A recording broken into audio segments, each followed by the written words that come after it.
NEET परीक्षा की तैयारी के लिए ना हो परेशानी तो आज ही सब्सक्राइब करिए हमारे YouTube channel biology by Sandhya ma'am. अपने सपनों को एक नई उड़ान के साथ साकार करें और डॉक्टर। हेलो एवरीवन, आप सभी को गुड इवनिंग। मैं संध्या आप सभी का संध्या बायोलॉजी क्लासेस में स्वागत करती हूँ। मैं उम्मीद करती हूँ कि आप लोग भी स्वस्थ होंगे, मस्त होंगे, अपनी पढ़ाई में व्यस्त होंगे। आज हम एनसीईआरटी बायोलॉजी क्लास 12 के पहले चैप्टर को स्टार्ट करने जा रहे हैं। इसके पहले हम लोग बायोलॉजी के जो बेसिक कॉन्सेप्ट थे, मोस्ट इम्पॉर्टेंट जो उनके बेसिक जो उनके कन्फ्यूजन थे उसको मैंने दूर कर चुका है। अब हम लोग आ रहे हैं चैप्टर फर्स्ट को पढ़ने के लिए और आप लोग भी तैयार हो जाइए, क्योंकि अब तक जो हम लोग पढ़ रहे थे उसके जो छोटे छोटे टिप्स थे उसके बारे में, मतलब छोटी चीज़ें हम लोग जान लिए हैं, हर चैप्टर के बारे में जान लिए हैं। अब हम लोग चल रहे हैं उसको विस्तृत रूप से उसके बारे में स्टडी अध्ययन किया जाएगा। अब यहाँ पे आज हम लोग शुरू करेंगे एनसीईआरटी के पहले चैप्टर से कि हमको पहले चैप्टर में क्या पढ़ना है। जैसे ही हम लोग एनसीईआरटी के पहले चैप्टर को टर्न ओवर करेंगे, वहाँ पे एक मोटी हेडिंग में आपको मिलेगा लाइफ स्टाइल। स्टार्ट क्लास होने से पहले मैं आप लोग को इन्फॉर्म कर दूं कि जो क्लास है वो बिल्कुल फ्री है और ये क्लास डेली बाय संध्या मैम के चैनल पे कंटिन्यू जारी रहेगी और वहाँ से आप लोग यहाँ पे जाकर के विथ नोट्स के साथ आप लोग स्टडी कर सकते हैं। और टॉपिक वाइज, कॉन्सेप्ट वाइज, अगर किसी को बायोलॉजी से रिलेटेड किसी भी क्वेश्चन में कोई प्रॉब्लम है, किसी टॉपिक में कोई प्रॉब्लम है, तो वो मेरे टेलीग्राम चैनल को ज्वाइन करके वहाँ पे डिस्कस ग्रुप है, वहाँ पे बाय संध्या मैम के नाम से, वहाँ से आप जा करके वहाँ पे डिस्कस ग्रुप को ज्वाइन कर सकते हैं और अपने प्रॉब्लम को दूर कर सकते हैं। तो अब तक हमने जो बेसिक पढ़ा है वो इसीलिए पढ़ा है कि हमको ये जब हम चैप्टर पढ़े तो उसमें किसी प्रकार की हमको समस्या क्रिएट ना हो। तो आइए अब हम लोग क्लास को स्टार्ट करते हैं और एक एक के बारे में अच्छे से समझते हुए चलते हैं। आइए देखते हैं। पहले हम लोग जैसे ही एनसीईआरटी का पहला पेज टर्न ओवर करेंगे, पहले एक मोटी हेडिंग में मिलेगा आपको लाइफ स्पैन, यानी कि जो जीवन की अवधि होती है वो क्या होती है। तो जीवन की जो अवधि होती है, यानी कि जो जीवन अवधि है ये क्या चीज़ होती है, जीवन अवधि किसे कहते हैं। तो इसको समझने के लिए पहले हम आपको एक छोटी सी टिप्स बता दें कि जो जीवन अवधि, जैसे अब एक नेचुरल डेथ होती है और एक आकस्मिक यानी कि जैसे एक्सीडेंटल होती है। तो अब जैसे अब एक्सीडेंटल को नहीं लिया जाएगा, वो जीवन अवधि में नहीं आएगा। हमको जीवन अवधि लेना है यानी कि जन्म से लेकर के मृत्यु तक, यानी जो यहाँ आया है उसको जाना ही जाना है, जो जन्म लिया उसको जाना ही है। तो उन्होंने अपने जीवन पर्यंत में कितना उन्होंने क्या क्या किया वो उसका लाइफ टाइम निकलेगा। तो वो होता है जीवन अवधि, यानी उन्होंने अपने जीवन अवधि में इतना काम किया। तो ये जो जीवन अवधि है इसको पढ़ने के लिए क्या करेंगे कि देखिए पहले, यानी कि बर्थ टू डेथ, यानी जन्म से लेकर के मृत्यु तक उसके जो भी उन्होंने अपना लाइफ स्पेंड किया है, तो इसी के बीच होने वाले जो भी उसके जितने भी एज हैं वो उसको माना जाएगा जीवन अवधि, यानी जीवन की अवधि उसकी इतना से इतना तक रही। अब ये जो डेथ होती है, ये टू टाइप की होती है।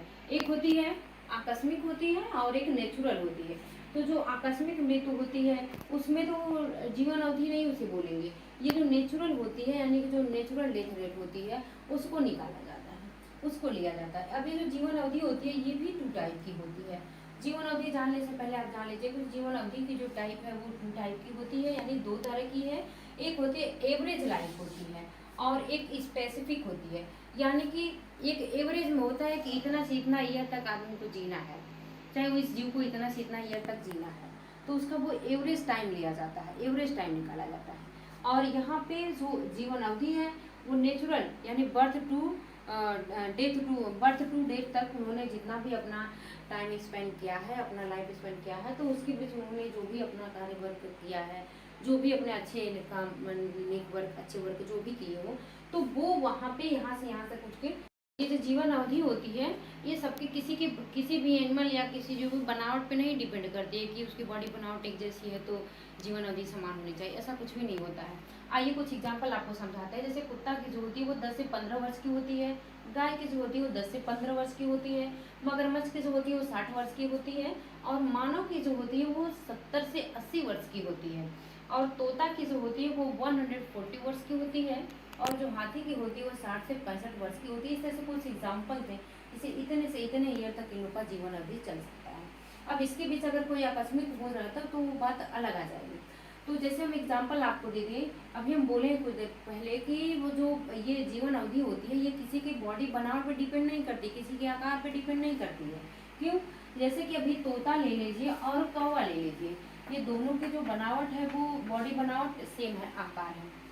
तो इससे वो इसका जो जीवन काल होता है वो एक जैसा नहीं होता है। तोता और कौवे के इस तरह से दोनों की अवधि अलग अलग होती है। अब अगला एग्जाम्पल लेते हैं, जो है ये आकार होता है कि ये आकार पर डिपेंड नहीं करता है। जैसे आम का वृक्ष हो और पीपल का वृक्ष हो, ये दोनों जो होते हैं लंबे वो भी होते हैं, लंबा ये भी होता है, लेकिन दोनों समान होते हुए भी लोगों की जीवन अवधि जो होती है वो समान नहीं होती है।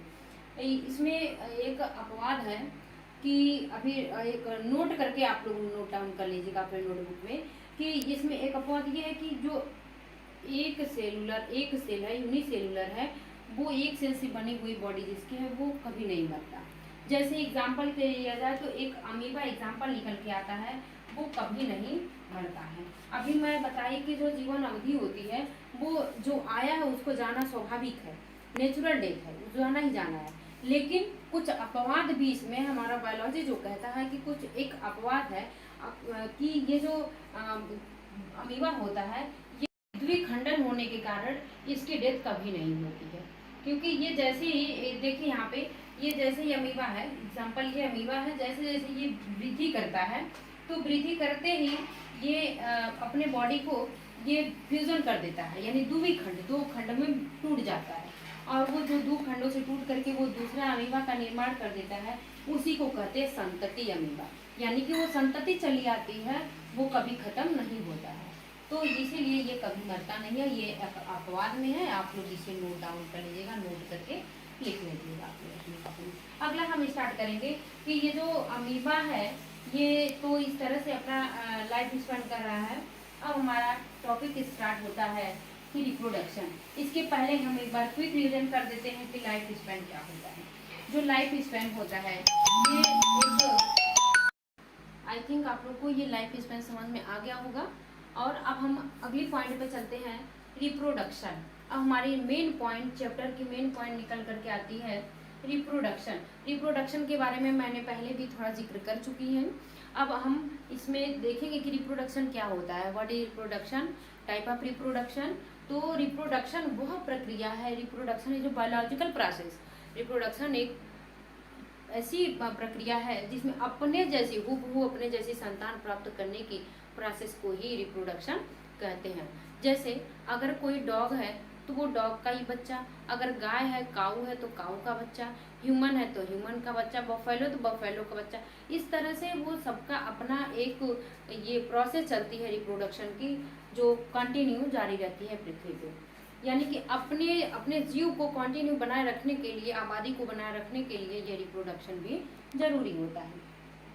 सत्य तो है, इसी में हम आगे जोड़ते तो हो जाएगा असत्य। इसी तरह लैंगिक जनन और अलैंगिक जनन होता है। अब ये जो अलैंगिक होता है, ये अलैंगिक जनन जो होता है इसमें निषेचन की प्रक्रिया नहीं होती है।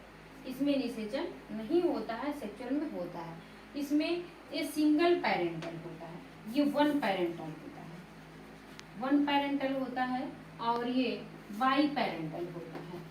ये बाई पेरेंटल होता है लैंगिक जनन, यानी कि इसमें two parents male female involve होते हैं, मेल फीमेल इन्वॉल्व होते हैं। और ये जो है ये सेम, यानी कि ये समसूत्री विभाजन के कारण ये कैसा होता है, इसकी जो मदर सेल होती है, मदर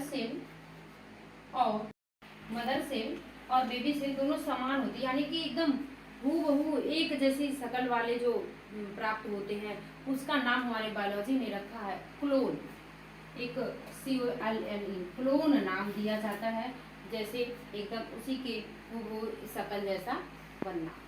तो ये समसूत्री यानी समान विभाजन के कारण होता है। जैसे अभी इसके पहले मैं एक इंट्रोडक्शन में दी थी आपको कि अमीबा का एग्जांपल कि वो किस तरह से फ्यूजन करके टूट करके एक सेल से दो सेल में डिवीजन कर जाता है, और डिवीजन कर करके वो दूसरा अमीबा का निर्माण कर लेता है, और वो एक कोशिकीय होता है।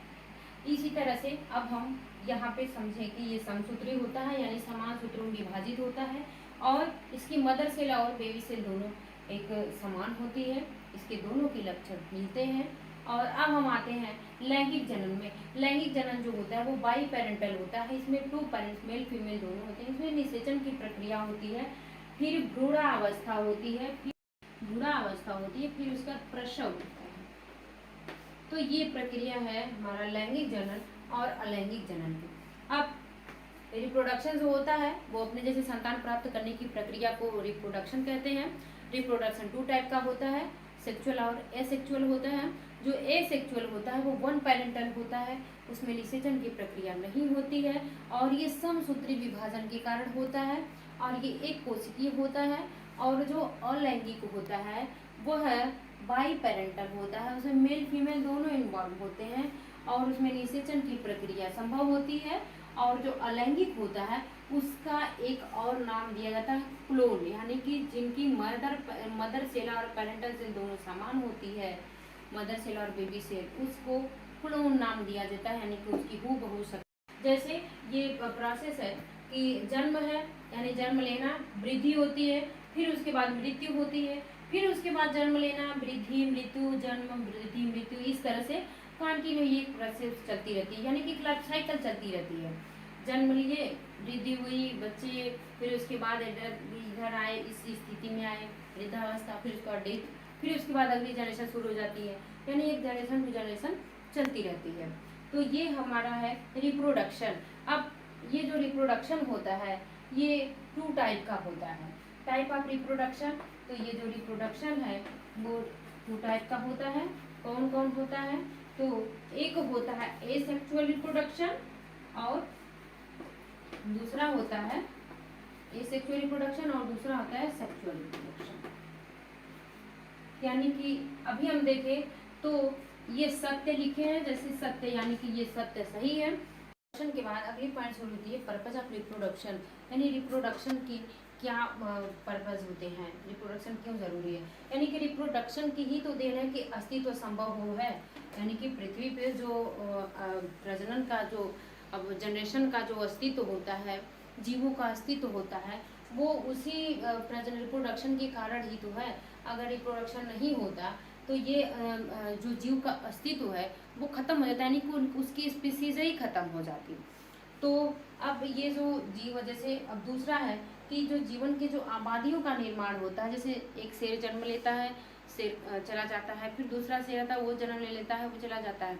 यानी कि शेर जन्म लेता है, चला जाता है, लेकिन कहीं ना कहीं पृथ्वी पर उसकी आबादी है ना, तो वही आबादी वो किसके कारण है? रिप्रोडक्शन के कारण है। ये जो जीव है उनकी जो आबादी है उसको बनाए रखने के लिए रिप्रोडक्शन का होना अति आवश्यक है। जैसे अभी हम एक एग्जांपल आपको दे देते हैं, जैसे आप डायनासोर को ले लीजिए। डायनासोर अब हम सबके बीच में नहीं रहा। क्यों नहीं रहा? क्योंकि आई थिंक यू आप सोच सकते हैं कि वो जो है डायनासोर है वो कभी ऐसा समय आया होगा, क्लाइमेट ऐसी चेंज हुई होगी, ऐसी क्लाइमेट आई होगी कि उसमें उन्होंने प्रजनन करना बंद कर दिया होगा, रिप्रोडक्शन करना बंद कर दिया होगा, जिसकी वजह से आज उसकी जो स्पीसीज है वो लुप्त हो चुकी है। डायनासोर की स्पीसीज पूरी तरह से ही लुप्त हो चुकी है, यानी उन्होंने रिप्रोडक्शन करना बंद कर दिया। तो इस तरह से अगर रिप्रोडक्शन करना बंद हो जाए तो वो रिप्रोडक्शन, वो स्पीसीज की जो कमियां हैं, आबादियां हैं, वो इस पृथ्वी से कम होने लगेंगी और आए दिन में वो खत्म हो जाएंगी। तो उस स्पीसीज को खत्म न होने के लिए रिप्रोडक्शन एक अति आवश्यक है। अगला हम देखेंगे कि जो जीव है, जीव के बारे में, जीव कहते किसे हैं? यानी बायोलॉजी तो पूरी हमारी जीव पे ही डिपेंड है। तो जीव को देख लेते हैं एक बार फिर से कि जो जीव होता है, जैसे अब ये नहीं हम बोल सकते कि अब जो वृद्धि करते हैं, जो रिप्रोडक्शन करते हैं वही जीव होते हैं। वृद्धि तो स्टोन भी करता है और कुछ ऐसे लिविंग जीव हैं जो लिविंग होते हुए, जीव होते हुए भी वो रिप्रोडक्शन नहीं करते हैं। तो क्या वो जीव नहीं होते हैं? तो ये इसके मेन मुख्य विषय, यानी कि जो वृद्धि होती है, वृद्धि और जनन, ये इसके लिविंग के फैक्टर नहीं है, लिविंग के ये कैरेक्टर नहीं है। ये यानी कि वातावरण के अनुकूल होना चाहिए, वातावरण के अनुकूल प्रतिक्रिया करने वाला होना चाहिए, मुकुलन होना चाहिए, मुकुलन होना चाहिए। ये 2-3 चीजें हैं जो लिविंग के लिए, लिविंग के मेन कैरेक्टर होते हैं। और ये वाला जीव अब बने किसको होते हैं? तो जीव जो होते हैं वो कोशिका के बने होते हैं। जो सेल होती है ये कोशिका के बने होते हैं। कि अब ये जो कोशिका की खोज किसने किया था, जो सेल है इसकी खोज की थी रॉबर्ट हुक ने की थी। ये साइंटिस्ट थे जिन्होंने बताया था कि जो कोशिका है हमारी, अरे वो जो बॉडी है हमारी ऑर्गेनिज्म है वो कोशिका से बनी हुई है। तो ये जो कोशिका है ये कोशिका 2 टाइप की होती है, एक सोमैटिक सेल कोशिका होती है और एक जर्म सेल होती है। तो जो ये जर्म सेल है वो जनन कोशिका में भाग लेती है, यानी कि जो रिप्रोडक्टिव वाले पार्ट होते हैं उसमें ये भाग लेती है। और ये जो सोमैटिक सेल होती है ये कायिक कोशिका होती है, ये हमारे बॉडी संरचना में काम आते हैं, बॉडी स्ट्रक्चर में हेल्प करती है यानी कि भाग लेती है। ये जो सोमैटिक सेल होती है ये हमारे बॉडी की ये जो अलैंगिक के गुण, अब अलैंगिक और लैंगिक के थोड़ा सा गुण को समझ लेते हैं कि उसके क्या गुण होते हैं, क्या प्रॉपर्टीज। तो जो अलैंगिक होता है वो यूनिपेरेंटल होता है और उसमें निषेचन की प्रक्रिया संभव नहीं होती है और ये एक सेल से बना हुआ होता है। अब जो लैंगिक होता है वो बाई पेरेंटल होता है, यानी जो सेक्सुअल होता है वो बाई पेरेंटल होता है, इसमें 2 पेरेंट्स मेल और फीमेल दोनों इन्वॉल्व होते हैं और इसमें निषेचन की प्रक्रिया संभव होती है और इसमें भ्रूणावस्था होती है, प्रसव होता है, ये इसमें प्रक्रिया भ्रूणावस्था की प्रक्रिया इसमें होती है। अब ये जो लैंगिक और अलैंगिक है, अलैंगिक जैसे एक एग्जाम्पल के माध्यम से आपको समझाते हैं कि अगर एक पेंसिल है तो पेंसिल को अगर हम उसको बराबर भागों में तोड़ देंगे तो वो पेंसिल हाफ हाफ हो जाएगी और वो दोनों काम की हो जाएगी, इधर से सॉफ्ट करके यूज कर सकते हैं और इसको भी सॉफ्ट करके यूज कर सकते हैं। लेकिन सेम इसी कंडीशन में अगर हम पेन को तोड़ते हैं, पेन को अगर पेन को हाफ हाफ में करते हैं तो पेन किसी काम की नहीं आएंगी। तो वही सेम कंडीशन यहाँ भी है, अगर वो 2 भागों में डिवाइड होकर के एक नया सेल का, एक नया ऑर्गेनिज्म का निर्माण कर रहा है, यानी कि जो अलैंगिक है, जैसे अमीबा को अभी बताई ना कि अमीबा सेल म्यूटेशन का फ्यूजन करके वो एक अमीबा से 2 से 4, 4 से 6 से बार ऐसे करके सेल डिवीजन करके वो अपना एक न्यू ऑर्गेनिज्म का निर्माण करता रहता है। लेकिन ये जो बाई यहाँ पे जो सेक्सुअल होता है उसको 2 पेरेंट इन्वॉल्व होने चाहिए। यहाँ पे अगर पेन को तोड़ लिया जाए तो वो किसी काम की नहीं है, सेम वही कंडीशन वही परिस्थिति यहाँ भी है। तो इस तरह से हमारी ये आज की टॉपिक रही एनसीईआरटी के पहले चैप्टर के बारे में। जैसे आप एक बार आइए और अब हम एक बार क्विक रिवीजन करते हैं शुरू से। फटाफट आप लोग अब पेन और कॉपी रख दीजिए और फटाफट आ जाइए। देखिए पहले हम लोग लाइफ स्पैन के बारे में पढ़े हैं, जीवन अवधि क्या होती है, यानी मृत्यु से लेकर के जन्म, ये जो जीवन अवधि थी वो जन्म से लेकर मृत्यु तक, यानी उसके बीच में उसके अंतराल में जो भी वर्क हुए हैं, जो भी टाइम स्पेंड हुई है उसी को जीवन अवधि कहते हैं। यानी जो धरती पे आया उसको जाना संभव है, लेकिन मैंने एक अपवाद में लिखवाई थी नोट करके कि आप लोग नोट डाउन अपने नोटबुक में कर लीजिए कि वो अपवाद ये था कि वो एक सेल होने के कारण जो अमीबा होता है वो उसकी डेथ कभी नहीं हो सकती। क्यों नहीं हो सकती? क्योंकि वो हमेशा अपनी सेल को फ्यूजन करके वो एक सेल से दूसरे 2 से 4, 12 सेल करके वो एक नए जीव का निर्माण कर लेता है। तो ये एक अमीबा से दूसरा 2 नया अमीबा बन जाता है। जैसे वो वृद्धि करता है वैसे ही वो फिर वृद्धि करके वो दूसरा अमीबा का निर्माण कर देता है। इस तरह से वो अलैंगिक में संभव है, लैंगिक में ये संभव नहीं है। अब उसके बाद हम लोग देखे थे रिप्रोडक्शन क्या होता है। ये जो रिप्रोडक्शन होता है वो 2 टाइप का होता है, लैंगिक और अलैंगिक होता है। रिप्रोडक्शन कहते किसे हैं? तो से वक्त करने की प्रक्रिया को ही रिप्रोडक्शन कहते हैं। अब वो रिप्रोडक्शन जो होता है वो क्यों जरूरी है? क्योंकि हमारे पृथ्वी पे हमारे जो जीव हैं उनकी आबादी को बनाए रखने के लिए रिप्रोडक्शन होना जरूरी है। जैसे एग्जांपल के लिए मैं बताई थी कि जो डायनासोर है वो जैसे ही वो कुछ ऐसी परिस्थिति आई होगी उन्होंने रिप्रोडक्शन करना बंद कर दिया, जिसकी वजह से आज वो हम लोग के बीच में नहीं रह गया, यानी उसकी जो स्पीसीज थी वो लुप्त हो चुकी है। तो इस स्पीसीज को बचाए रखने के लिए रिप्रोडक्शन महत्वपूर्ण है। और उसके बाद हम पढ़े हैं कि रिप्रोडक्शन के जो क्या गुण क्या थे, रिप्रोडक्शन की प्रॉपर्टीज क्या थी।